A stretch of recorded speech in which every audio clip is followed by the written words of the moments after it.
continuing story of Peyton Place.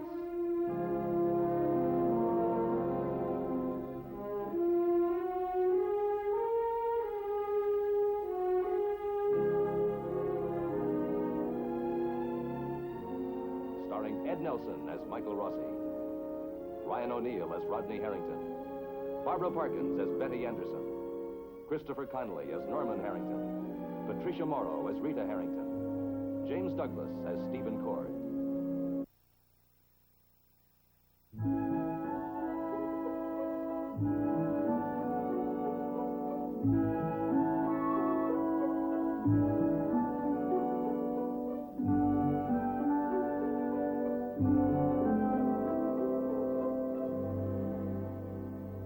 For the first time since Rodney Harrington almost died from the injuries suffered when he was thrown from his motorcycle, his wife Betty has a reason to be happy. The complete paralysis that followed surgery has been changed, only slightly, but suddenly Betty's world has come alive again. Squeeze. I can't. You feel that? Is it warm or cold? I just know your hand is there, Doctor.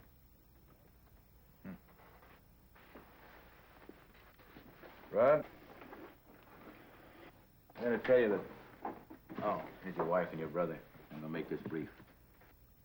Rod, you've had a bad accident. You were lucky you came out of the coma when you did. I think you're going to make it back on your feet. But I want you to believe the same thing. That's the only way it's going to happen. But I don't want you getting fat and lazy. You've got a little feeling in your left hand, yeah. But don't kid yourself. Doesn't mean anything else. I understand. Okay, now we need the bed. As soon as your wife leaves, I want you to get busy on that hand, make it work. Oh, and don't go anywhere. All right? I promise. What do you think of your physiotherapist? Oh, how about Oakley? Well, he's going back to school to teach. Staff is swamped. Oh, there's a good man up at County. I think his name is Cottle, yeah. I'll have him give you a ring. Good. I didn't hurt him, did I, Doctor? No. Don't press your luck. See you later, Rod.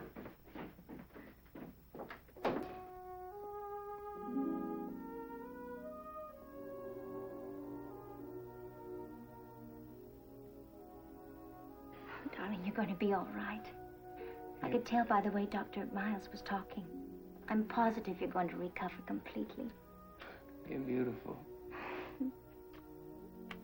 Ooh, I felt that all right.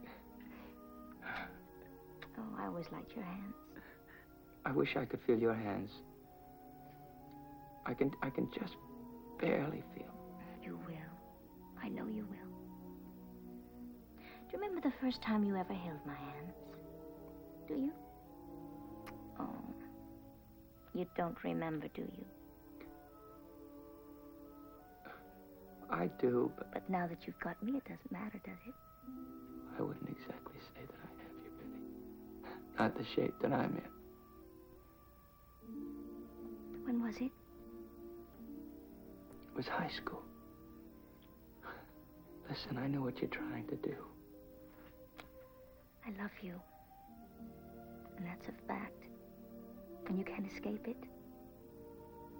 And I'm a fact, and you can't escape that either. I love you. Even if you don't remember the first time you ever held my hand, I do. And I love you. Did you hear what the man said? Yes, I did. He said no guarantees. He said, we'll give it the good old college try. But no guarantees. I may be the oldest man in this town with partial feeling in my left hand and zero feeling in the rest of my body. I'm sorry, Betty, but that's what the man said.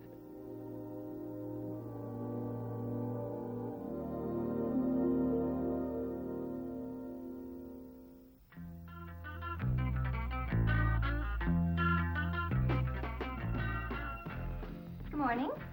Morning. I thought you had a date to play tennis with Nancy. I didn't feel like it. Oh. Mom. Yeah? Can we talk? Shoot. Well, you might want a blindfold. No, I don't think so. The way things have been going lately, I might want to shoot back. No.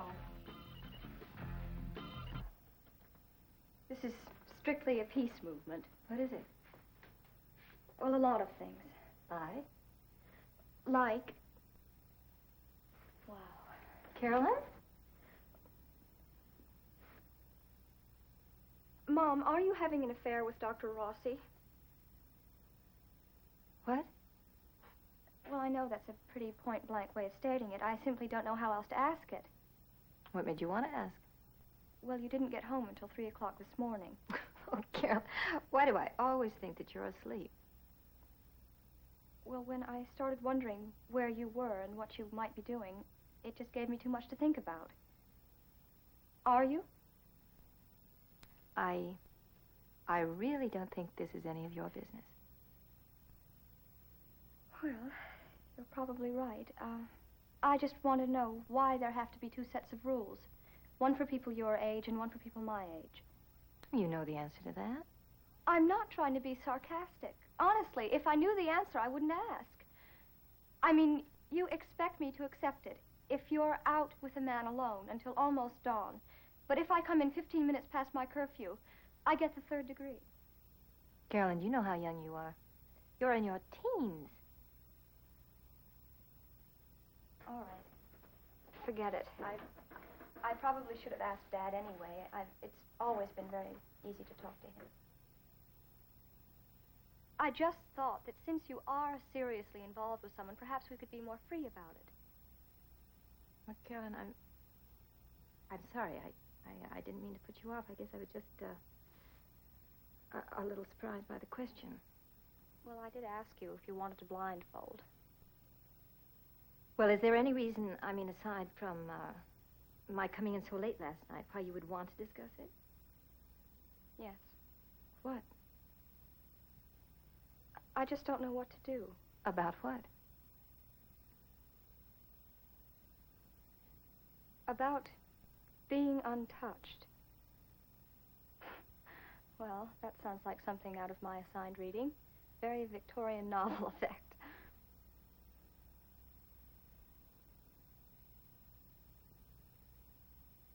Is there someone who's asking you to do something about it? No, not right now, but someone will someday.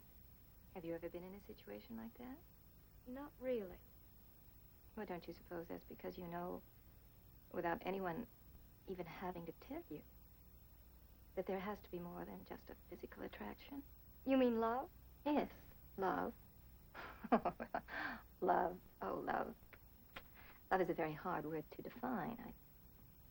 You have to trust someone completely.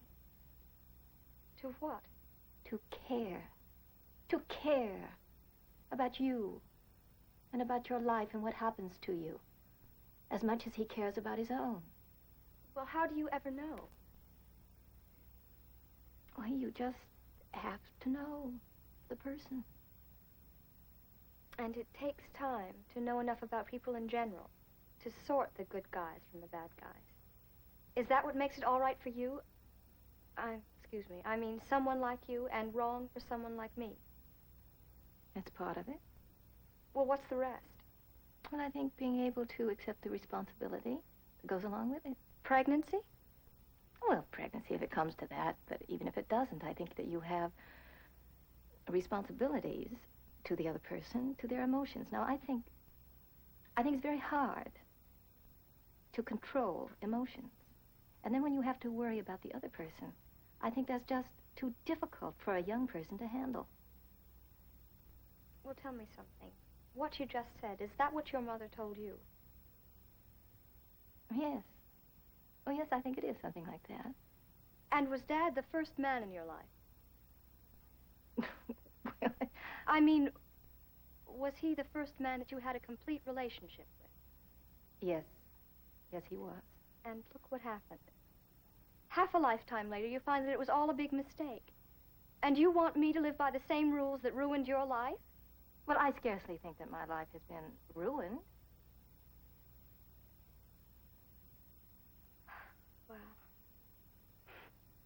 I don't know. I guess it's the same with everything. I guess that people get over the stopgaps and just put it all completely out of their mind. They don't want to be bothered with people who have to go through the same thing. I care very much how you face problems like this. But you're still quoting the party line. You haven't given me any new ideas, certainly any better ones. It makes it very hard for me to buy too much of what you say about adults being better able to cope with responsibility.